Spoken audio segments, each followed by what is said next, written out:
Welcome back to Detroit Wants to Know. My friends, there was a horrible shooting in Oregon earlier this month. Was it 9 people were killed? We've even had mass shootings here at block parties.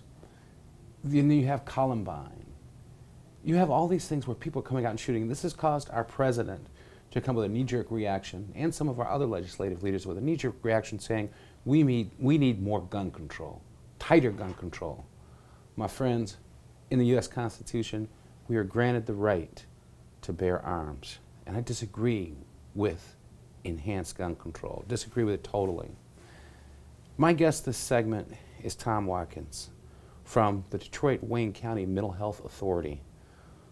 I believe that they need more funding, not more gun control. Director Watkins, Steve, how are you? Man. Sorry about your arm, yeah, man. kind of broke that clavicle falling off the bike, you know. Falling off the bike. Falling off the bike. Some people fall off the wagon. I The head of fall mental off the health bike. falls off the bike. Okay. be. What is the status of your funding? And is the county still using the Detroit-Wayne County Mental Health? It was the agency when I was here, but to balance their budget. What's going on there? Well, we became 2 years ago a new law that enabled us to become an authority. And so we've, in essence, pulled away from county government. The mayor appoints 6 members of our board. The county executive appoints 6, confirmed, if you will, by the county commission. So that sets our governance. We have a powerful, good, community-based board representing the swath of the communities throughout Detroit, Wayne County. We have approximately $700 million, yours and my tax dollars, primarily Medicaid, federal Medicaid money, a little bit of state general fund, which continues to dwindle, and the county puts up what's referred to as a local match, approximately $17 million. That makes up $700 million to serve some of the most vulnerable citizens in our community, people with serious mental illness, developmental disabilities, and substance use disorders. That's $17 million. Will that be affected in any way by the consent agreement? We don't believe so. We've had a very good relationship with the new county executive, Warren Evans, working with them. They see it as a responsibility, and we're finding partnerships where we can work with the county in a collaborative effort in order to serve the people of Wayne County. For instance, one of the troubling issues, and it's an issue that's happening not only here in Detroit, Wayne County, but across the country, and that is people that are mentally ill that are ending up in jail and prison. And so we're working very hard to appropriately divert people with a mental illness that don't need to be in our jails, don't need to be in our prisons, and if they need to be there and have a mental illness, doing everything we can to assure that their constitution, their medical rights are taken care of, and that we're providing high quality care to those people. Macomb County Executive Mark Hackle echoed that same point. Is your funding adequate to help prevent mental health, to help prevent these type of mass shootings? You know, I've been rich, I've been poor. Rich is always better. Having more funding. Can we use additional resources? Absolutely. We have tremendous needs here in the city. I mean, you don't have to go very far from where we're sitting today and to see people that are living and sleeping on the streets. As we just talked about, people that are mentally ill, that are in our jails and prisons because we've shut down some of the state institutions over the years. So absolutely, we can always use additional funding.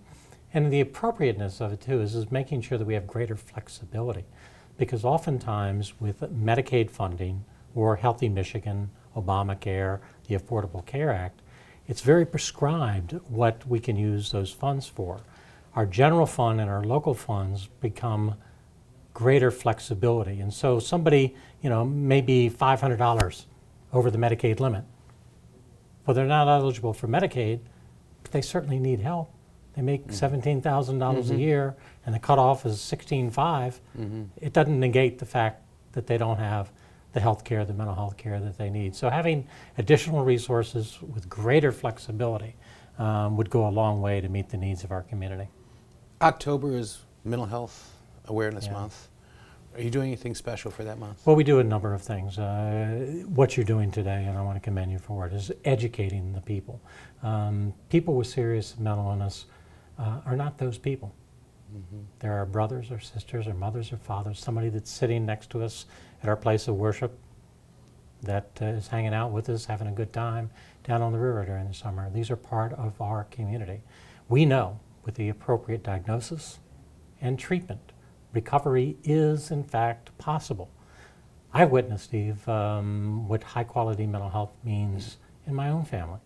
When two of my brothers took their own lives, suffered from depression, used drugs, and I witnessed when they were ready and the system was ready, good things happened. Okay. But either when they weren't ready or the system wasn't ready, their lives were a living hell. And so what we are trying to do at the Detroit-Wayne Mental Health Authority is make sure that we do everything we can on a preventative basis. So one of the things you may have seen around town is on the buses and the billboards across town. Need help? Call 800-241-4949. That's our crisis hotline. You took my question from me. Say it again. Say what's the rest? 800-241-4949. We need to make that number as ubiquitous as 1-800-CALL-SAM. People should know in the community if they themselves need help, if they have a family member that needs help, how do they access it? And if you call our crisis intervention line, 800-241-4949, somebody is there to step up, whether it's a substance abuse need, a mental health need, we're there to help. Okay. Tom Watkins. I will do this one on a Okay, weekday. there we go. Thank you, Steve. Ladies and gentlemen, you heard it from Tom Watkins. If you need help, call. What's that number again, Tom? 800-241-4949. This week, we're going to go back to Action Impact, and we're going to talk with Bill Kuzak, the owner of Action Impact, about the right way to learn how to use a gun. We're going to talk about that shoplifter being shot by a CPL carrier, and we're going to talk about Oregon. We'll be right back, ladies and gentlemen.